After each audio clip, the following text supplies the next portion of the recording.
Hi everyone. This is part 2 with me talking about my favorite part about this book, Building Thinking Classrooms in Mathematics. So if you're interested in finding out what my second favorite part about this book is, then please keep on watching. Okay, so if you haven't read this book, I highly recommend this book. You can see I've got lots of post-it notes in here with lots of ideas that I've gotten, and it's a really wonderful, easy read with lots of practical strategies. So thank you, Peter. Big shout out.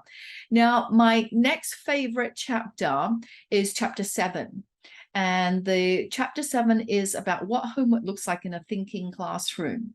And I like how Peter actually presents some, interesting research about homework and perception of homework. So he did this study and found that actually not marking the homework had a really positive effect on how many students actually did it.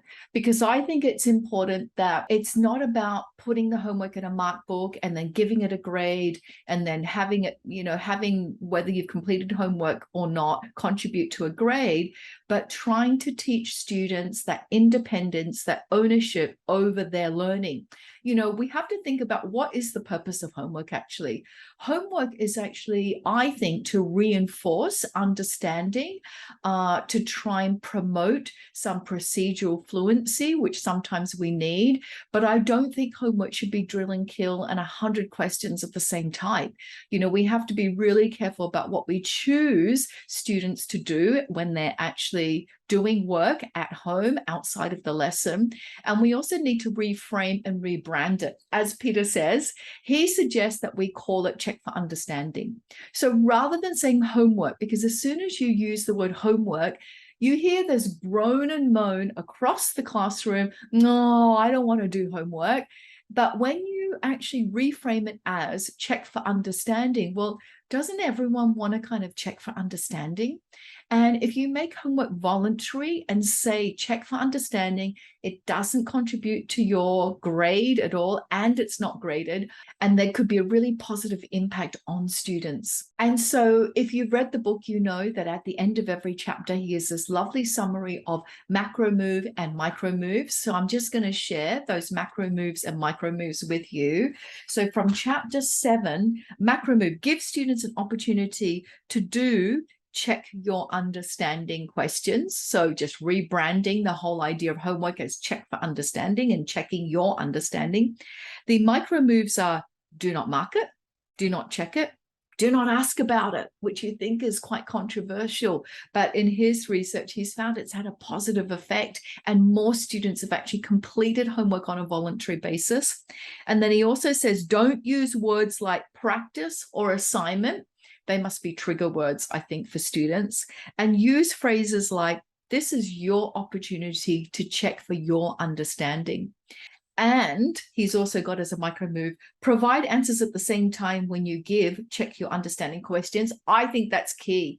I think that students should always be provided with the answers to problems when they're checking for understanding, because it's not about getting the answer. And we want students to actually realize it's not about getting the answer. It's the journey, it's the process, it's the pathway that they took and the thinking that they actually undertook as they were getting to that answer. Another micro move Peter has is provide work solutions. Yep, a day or so after giving check your understanding questions. Yep. I think that's important. And the last micro move is give students a chance to discuss which questions they think are important for everyone to do. And I also like to give students a choice.